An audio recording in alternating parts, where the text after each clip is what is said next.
Muy buenas tardes, señoras y señores. Bienvenidos al atardecer de este lunes, día 4 de septiembre de 2023. Podemos decir que el día después de la tormenta, esa dana que nos ha tenido a todos los españoles en alerta y a algunos en máxima alerta, y que finalmente, y por desgracia, se ha cobrado de momento la vida de 3 personas, 2 en Toledo y 1 en Madrid, y también ha producido la desaparición de otras 3, también 2 en Toledo y 1 en Madrid. Saben que ha sido especialmente intensa en algunos lugares de la geografía nacional, no en Madrid capital, como ayer parecía, pero sí en algunos lugares de la provincia de Madrid, sobre todo en el suroeste, en pueblos como Aldea del Fresno, Villamata, Villamantilla o Villanueva de Perales, donde ha habido situaciones muy dramáticas también en Toledo, hasta el punto de que tanto los responsables autonómicos de Madrid como de Castilla-La Mancha han pedido que se declaren las zonas catastróficas. Algunos datos para que ustedes tengan idea de la magnitud de esta dana que ya finalmente empieza a disiparse.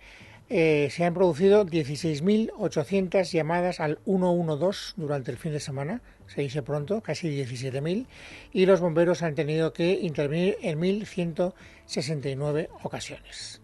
Bueno, esto es, digamos, lo que nos permite recordar lo que ya hemos vivido todos de una manera muy directa durante las últimas horas, hasta el punto de que por primera vez, como saben todos los habitantes de Madrid capital, recibieron todos los teléfonos móviles una alerta a eso de las 2 de la tarde diciendo que por favor permaneciéramos en casa, que no saliéramos de nuestros domicilios porque se iban a batir récords de lluvia, 120 litros por metro cuadrado, que la situación iba a ser muy tremenda, que la tormenta iba a ser muy poderosa y que por lo tanto lo mejor que podríamos hacer era quedarnos en nuestros hogares.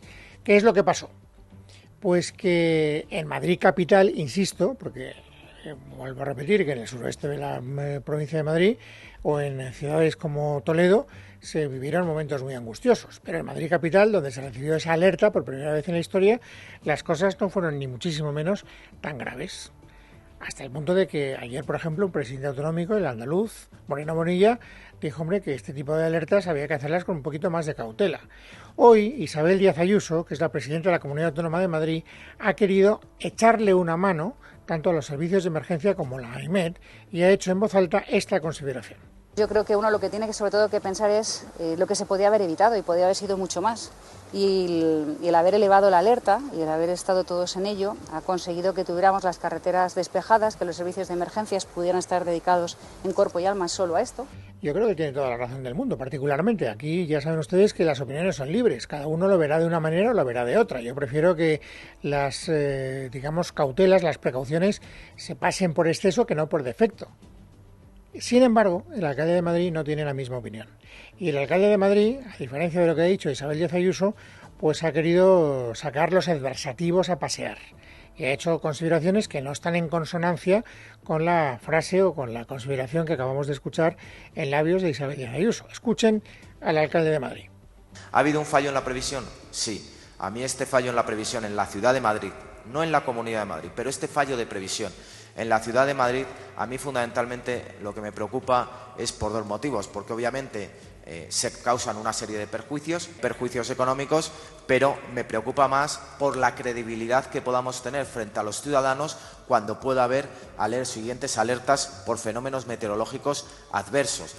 Y por lo tanto, siendo coherente con estas consideraciones previas, dirigiéndose a la AEMET, a la Agencia Española de Meteorología, le ha pedido que afine un poquito más en el futuro en sus pronósticos. Pido que en la medida de lo posible AEMET afine los pronósticos, porque es muy difícil pronosticar la meteorología que se va a producir y yo creo que no se puede exigir un 100% de acierto, pero no es menos cierto que este pronóstico se produjo en la mañana de ayer y que al mediodía de ayer se mantenía el pronóstico de 120 litros por metro cuadrado, superando con mucho la mayor precipitación histórica registrada, que es en el año 1972. Y aquí tienen ustedes la gran polémica del día, o una de las grandes polémicas del día, en la cual, por cierto, hemos participado de una manera o de otra todos los ciudadanos que hemos vivido esa experiencia inédita de ver cómo nuestro teléfono móvil hacía un ruido no reconocible, una especie de alerta especial.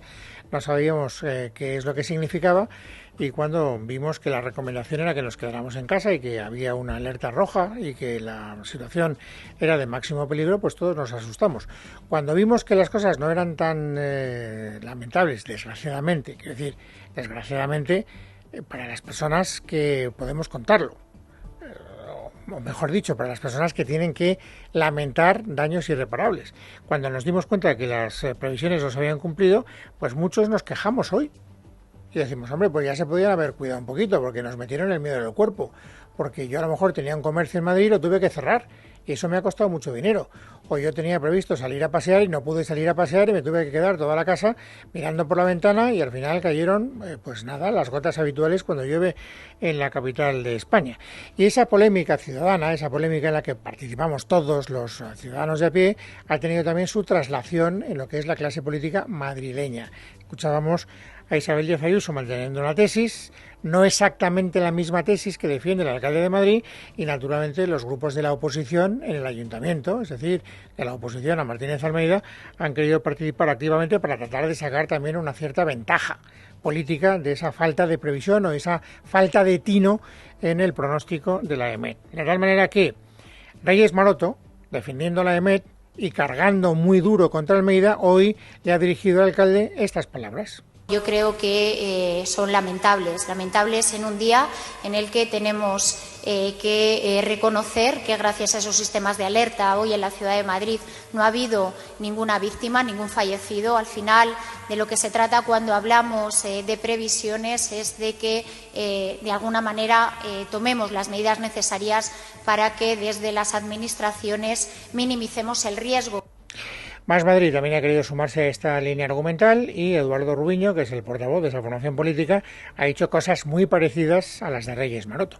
A mí me ha parecido escuchar al alcalde un cierto ejercicio feo de casi deslealtad institucional, echando tierra sobre los profesionales y los científicos de la AEMET, que ayer cumplieron también con su deber, como cumplió la comunidad, como cumplió el ayuntamiento y como cumplieron las instituciones, afortunadamente, para alertar de una situación de riesgo para la ciudadanía.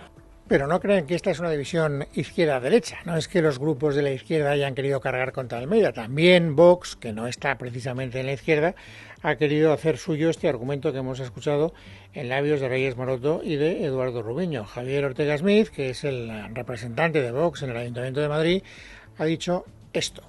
Nosotros creemos que las administraciones públicas tienen el deber, tienen la obligación de alertar a los ciudadanos ante las previsiones que desde un punto de vista técnico y científico nos puedan evitar males mayores y, por tanto, salvar vidas o evitar daños materiales.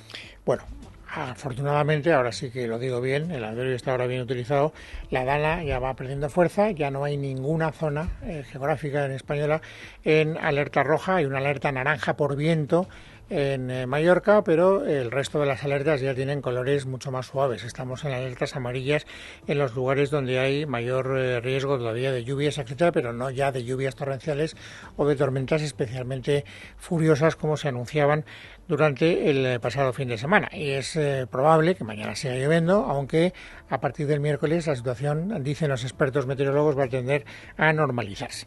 Esto por lo que respecta a lo que es el ambiente climatológico en nuestro país, al tiempo. Si hablamos de la política, las tormentas siguen ahí instaladas y no creo que tengan ningún viso de disiparse, al menos a corto plazo. La gran noticia del día en el ambiente de la política y en el, digamos, contexto de la investidura de un presidente del gobierno es la iniciativa que hoy ha protagonizado Yolanda Díaz, la vicepresidenta del gobierno, la máxima lideresa de la plataforma Sumar, que ha querido irse a Bruselas para entrevistarse con el prófugo Puigdemont. Y esto, pues, naturalmente ha producido consternación en la derecha y en la izquierda, pues, en algunos casos cierta perplejidad y en otros casos, digámoslo abiertamente, también absoluto apoyo.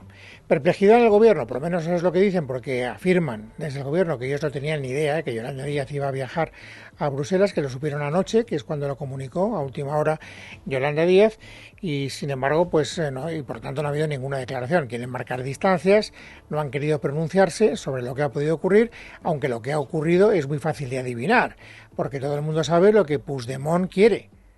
Mañana lo va a hacer público, para que no haya dudas, pero ya sabemos que lo que quiere Puigdemont, a cambio de apoyar la investidura, es lo mismo que quiere también Esquerra Republicana de Cataluña, es decir, lo que quiere todo el independentismo catalán.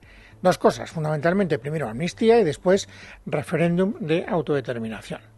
Hay una cierta subasta, además, ahora, después del último resultado electoral, entre Junts per Catalunya y Esquerra Republicana de Cataluña para ver quién llega más lejos en su exigencia. Es decir, a ver quién presume más ante su electorado de ser radicalmente independentista.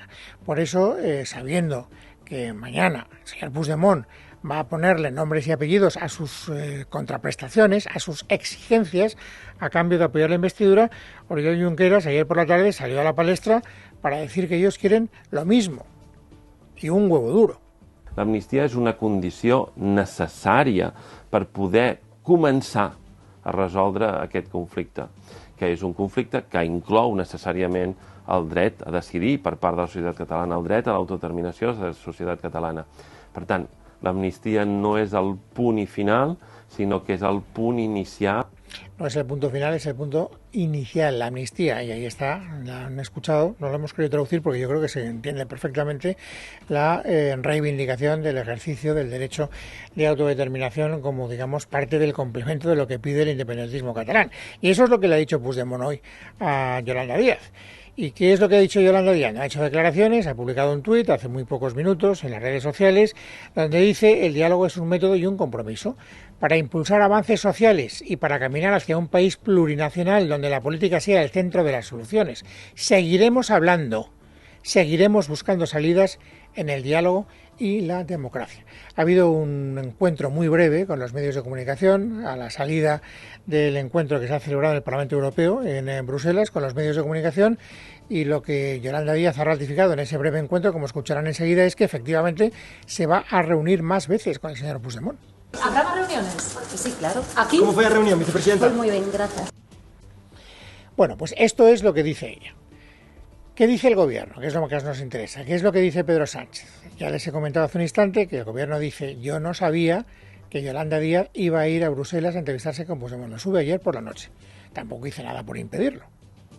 Porque claro, yo, presidente del gobierno, le puedo decir a alguien que es vicepresidente del gobierno: chica, no vayas. Porque nadie va a entender que vas en calidad de líder de Sumar. Mientras seas vicepresidente del gobierno, estás comprometiendo la posición del gobierno. Se lo podría haber dicho, pero no se lo dijo. Es más, hoy Pedro Sánchez, el presidente del gobierno, ha protagonizado el acto inaugural de esta nueva temporada política, y ahí lo que ha dejado claro es que su voluntad es la de seguir dialogando en Cataluña para seguir consiguiendo que se desinflame el conflicto político. Por tanto, apostar por el diálogo y también por la concordia son la mejor solución a esta crisis. Una solución que es plenamente constitucional, que ha funcionado, porque Cataluña está infinitamente mejor hoy que hace un lustro, y por tanto llega el momento de ser coherentes y de seguir avanzando en ese propósito por la convivencia. Bueno, esto de que es plenamente constitucional lo dice el señor Sánchez. Tampoco sabemos muy bien a qué se refiere. ¿Es plenamente constitucional, por ejemplo, la amnistía? Yo no soy jurista, pero desde luego he escuchado muchas opiniones de juristas muy preclaros que dicen que la amnistía que reclama tanto Esquerra como Junts no sería constitucional. No sé si Sánchez se está ya poniendo la venda antes de la herida. Yo me malicio que efectivamente es así, pero tampoco tengo elementos suficientes para afirmarlo de manera categórica. Lo que sí que sé es que esta visita de Yolanda Díaz a Bruselas a ver al señor Puigdemont ha provocado en la izquierda algunas reacciones encontradas. Desde el entusiasmo más furibundo, que es el que ha protagonizado, por ejemplo, Íñigo Errejón. Ya saben ustedes que Más País es el partido que está más cercana a la sensibilidad política de Yolanda Díaz. Y por lo tanto, el señor Errejón, y a mí no me parece mal, o sea, a mí me parece muy bien que nos digan la verdad. Lo que me parece mal es que nos mientan. Podré estar más de acuerdo o menos de acuerdo con las cosas que nos cuentan, pero que nos las cuenten, que no traten de vestir el muñeco y de decir que es blanco lo que es negro, a mí me parece que está muy bien, y por tanto yo le agradezco al señor Errejón que nos haya sido muy sinceros hoy y que nos haya contado que Yolanda Díaz ha ido a Bruselas efectivamente a negociar con Puigdemont, entre otras cosas, la amnistía. Ha ido para continuar un camino que ya se inició en la legislatura pasada con los indultos, que funcionó bien, pero que nosotros además queremos que avance más, porque no se trata solo de los líderes o de los políticos, se trata de miles de ciudadanos catalanes que tienen todavía causas penales abiertas por un referéndum que debería haber tenido una discusión y una solución política. Bueno, Insisto, él no utiliza la palabra amnistía, pero está claro, ¿eh? Es decir, el perdón no puede solo afectar a los políticos, sino también al resto de los ciudadanos que tuvieron que sufrir consecuencias jurídicas como consecuencia de la celebración del referéndum. Quiero decir, es que no hay ninguna duda, es que no es interpretable, es que está refiriéndose con todas las de la ley a la amnistía que están reclamando los independentistas catalanes. Sin embargo, desde otras sensibilidades de la izquierda, por ejemplo, desde Podemos, entre Podemos y Sumar, o entre Podemos y Yolanda Díaz, por decirlo más correctamente, hay desavenencias claras.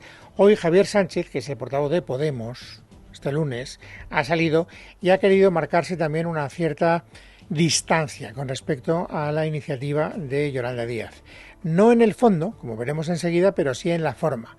Parece ser que ellos, igual que el gobierno, no supieron hasta anoche que Yolanda Díaz quería viajar a Bruselas. No teníamos ninguna información de que se fuera a producir esta reunión con el señor Carles Puigdemont. De hecho, cuando estábamos preparando esta rueda de prensa, hemos recibido la llamada desde Bruselas como que se iba a producir, pero no teníamos información previa. O sea, que igual que el gobierno. Bien, es verdad que llegaron un poquito más lejos que el gobierno. Yo no he escuchado todavía ninguna declaración de ningún miembro socialista del gobierno diciendo que ven con buenos ojos que haya ido a hablar de lo que ha ido a hablar la señora Yolanda Díaz con el señor Puigdemont. Sin embargo, Podemos sí, el propio Javier Sánchez, después de habernos dicho que no sabían que iba a viajar a Bruselas, dice, ahora bien, me parece razonable que haya ido. Apoyo la iniciativa de Yolanda Díaz. Por nuestra parte, lo único que tenemos que decir es que bienvenidas sean todas las iniciativas para armar esa mayoría progresista, democrática y plurinacional que permita a nuestro país pues cerrar las puertas a la derecha y a la extrema derecha y tener un gobierno de coalición progresista. En las antípodas, los grupos de la derecha, empezando por el Partido Popular, que es el partido mayoritario, el partido que ganó las elecciones, aunque no el partido que vaya a gobernar, se ponga el señor Feijóo como se ponga. Borja Semper, que es el portavoz del partido, uno de los portavoces del partido, ha querido dejar muy claro que a ellos no les parece nada bien que Yolanda Díaz haya ido a ver a un prófugo de la justicia. Máxime cuando tienen todavía en la cabeza que Yolanda Díaz, por ejemplo, no se quiere reunir con un partido que es el que ganó las elecciones, que es el Partido Popular. Lo que hoy sabemos ya es que la señora Díaz rechaza reunirse con Feijóo, el ganador de las elecciones, rechaza reunirse con Feijóo en Madrid, pero sí está dispuesta a reunirse con un prófugo de la justicia en Bruselas. El análisis que hacemos en el comité de dirección celebrado esta mañana es que Yolanda Díaz no va a título particular y no va como dirigente de una formación política, porque uno no puede ser dirigente de una formación política los días pares y vicepresidenta del gobierno los días impares. Y por otra parte también tienen muy claro en el Partido Popular a qué ha ido Yolanda Díaz. Lo ha reconocido Errejón. Es más, la propia Yolanda Díaz yo creo que no tendrá más remedio que decir que efectivamente, pues si está buscando soluciones democráticas a lo que reclaman los independentistas, terminará confesando que la amnistía y el referéndum han salido a relucir en esa conversación. Pero bueno, entre tanto, el Partido Popular, aunque tenga que suponerlo, tiene clarísimo cuál ha sido el menú de la conversación de hoy. Ha ido a allanar un camino para hacer presidente a Pedro Sánchez. Y sabemos cuáles son las exigencias de Puigdemont, que pasan por modificar, por forzar el ordenamiento jurídico y que encaje de la manera que sea algo que se pueda parecer a una amnistía o como lo quieran llamar, y por otro lado, abrir un proceso en virtud del cual Cataluña pueda emprender un camino de separación de España. Lo que aquí quien no miente son los independentistas. Acabo de recibir, por cierto, antes de seguir con el relato de otras reacciones en los partidos de la derecha, un tuit, ahora no sé cómo hay que llamarle, porque Twitter ya no se llama Twitter, no sé si esto se sigue llamando Twitter, ¿no? Me tengo que actualizar, tengo que preguntarle al sector joven del equipo para ver si me equivoco hablando de tweets o no. Pero bueno, lo que hasta hace media hora era un tuit, por parte del señor Puigdemont, dice lo siguiente. Bueno, está en catalán y voy a tratar de traducirlo sobre la marcha, con lo cual a lo mejor me meto en un jardín, pido disculpas por anticipado. Dice, el encuentro que hemos tenido este mediodía con Yolanda Díaz es parte de la normalidad democrática de la Unión Europea. Dialogar y mantener relaciones políticas entre formaciones de diferentes ideologías no tendría que causar ninguna sorpresa, ni desde luego ser considerada ninguna excepcionalidad. Esta es la literalidad del tuit, o como se llame, del señor Puigdemont hace pocos minutos. Pero les decía que la reacción en contra no solo la protagoniza el Partido Popular, también Vox, además utilizando un argumentario muy parecido al del señor Semper, ha querido salir a la palestra y además lo ha hecho en boca de su líder máximo, de Santiago Abascal. No podemos mirar para otro lado. Hoy el gobierno de España está sentado con un prófugo de la justicia. Eso es de una extraordinaria gravedad. Eso no pasa en ningún lugar del mundo, o al menos en ningún lugar del mundo que sea serio, en el que se respete la legalidad y la dignidad de sus ciudadanos.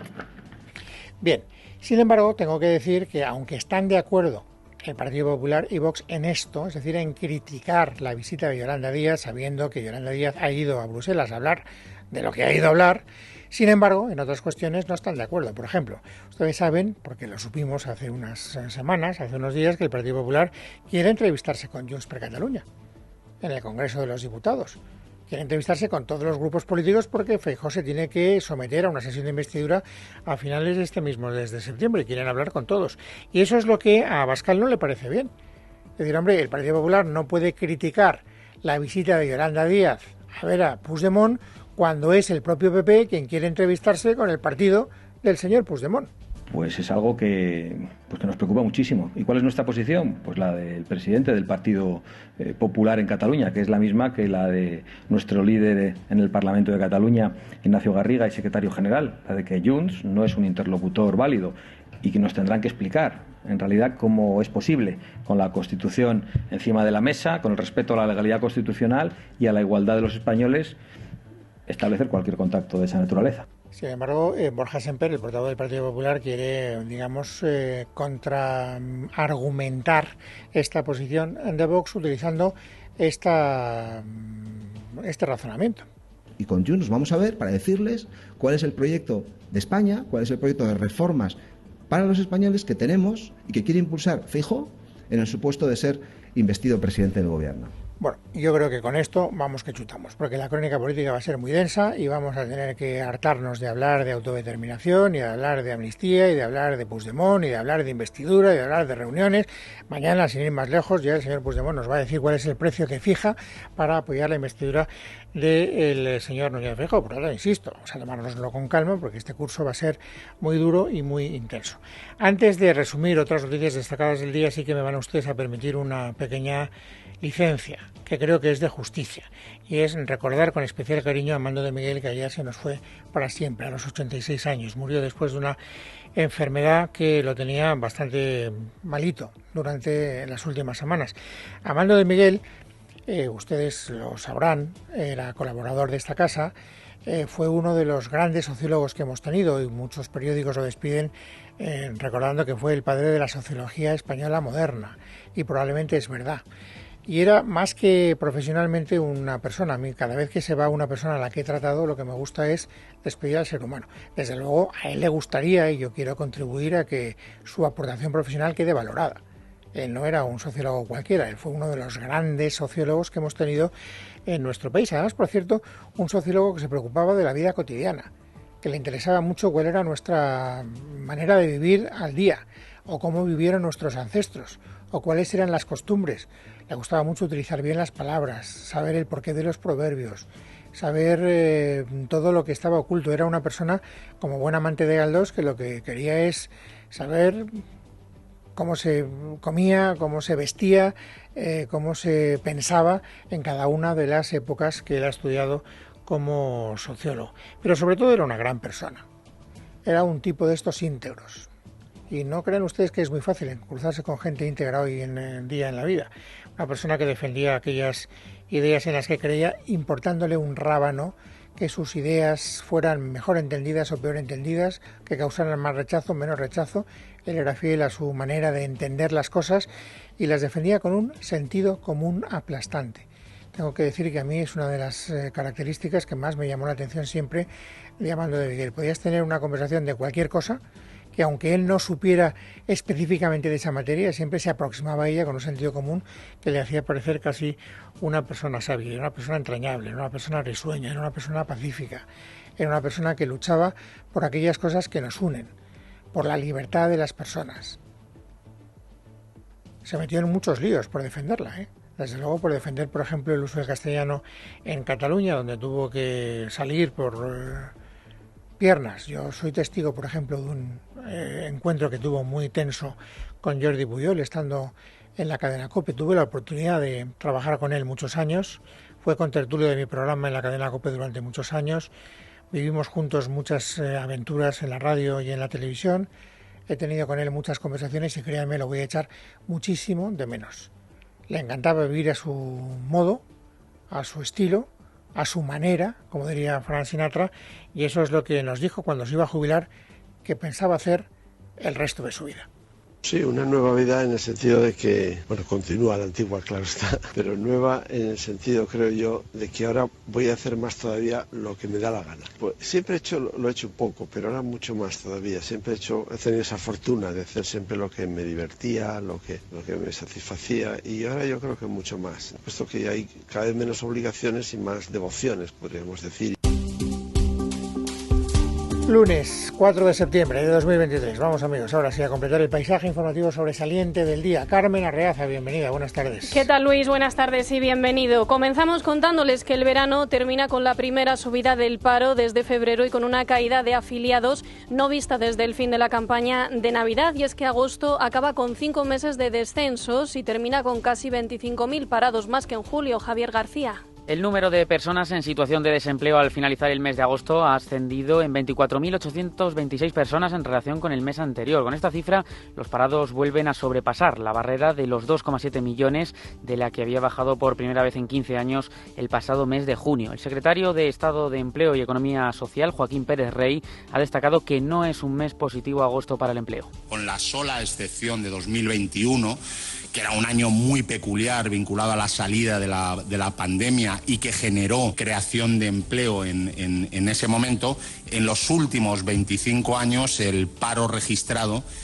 ha subido en el mes de agosto. Por sectores, el paro ha bajado en la agricultura y ha subido en los servicios, en la construcción y en la industria. Si nos fijamos en las comunidades, los parados aumentan en todas, excepto en La Rioja, siendo Cataluña, Comunidad Valenciana y Andalucía donde se han dado los mayores ascensos. Por edades, el paro entre los jóvenes menores de 25 años ha aumentado un 2,1%, mientras que el de las personas con 25 años y más se ha incrementado en casi 21.000 desempleados. La Seguridad Social perdió una media de 185.385 cotizantes en agosto respecto al mes anterior, lo que llevó al sistema hasta los 20,7 millones de ocupados frente al máximo de 20,8 millones alcanzado el mes anterior. La educación lidera la pérdida de ocupados.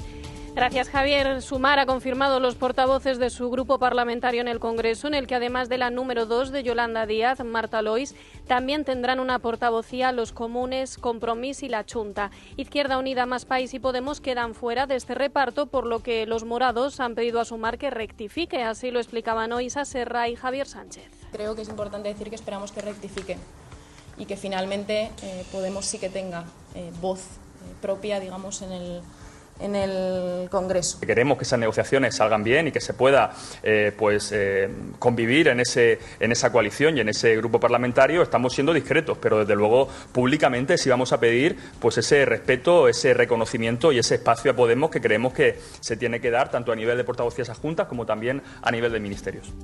Les contamos que en Murcia la presidenta de la Asamblea Regional ha propuesto al popular Fernando López Miras para ser investido presidente en una sesión que tendrá lugar este miércoles y jueves. Su socio de gobierno, José Ángel Antelo, de Vox, se ha comprometido este lunes a dar estabilidad al Ejecutivo.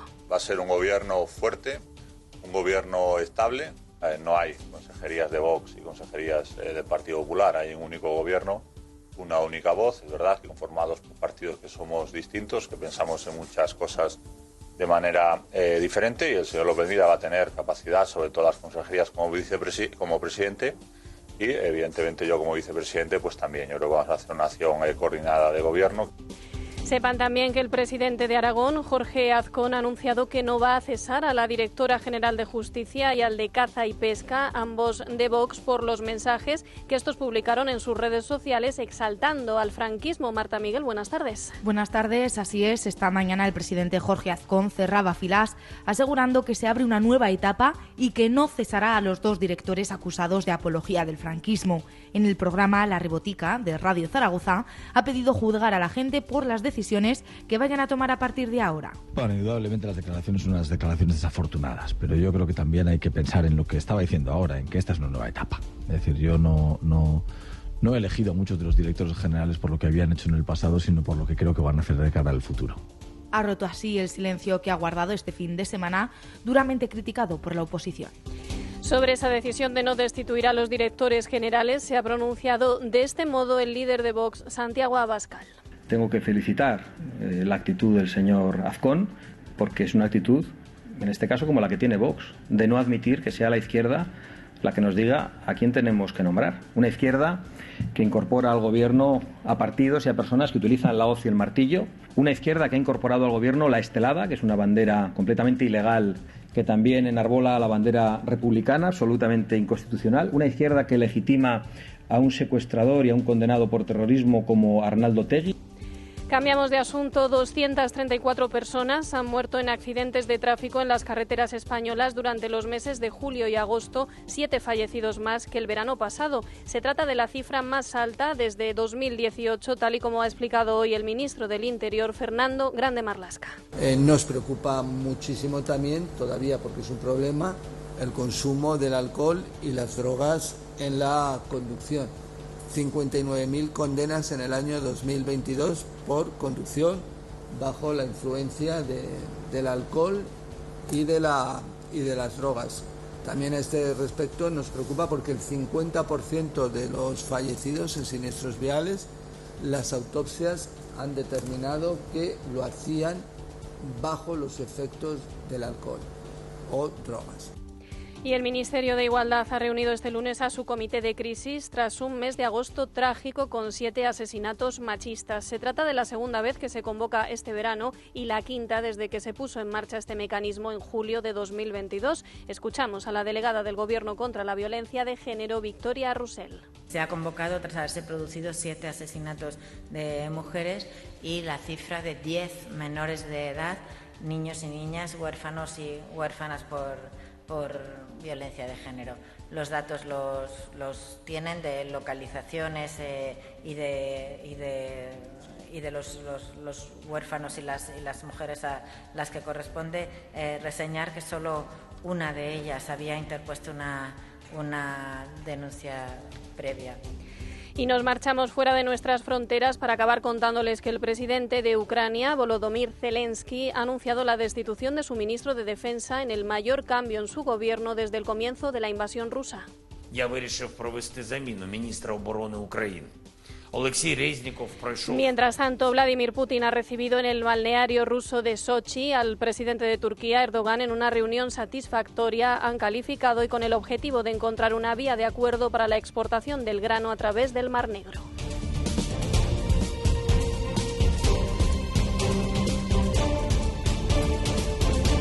En casa de Herrero, Es Radio.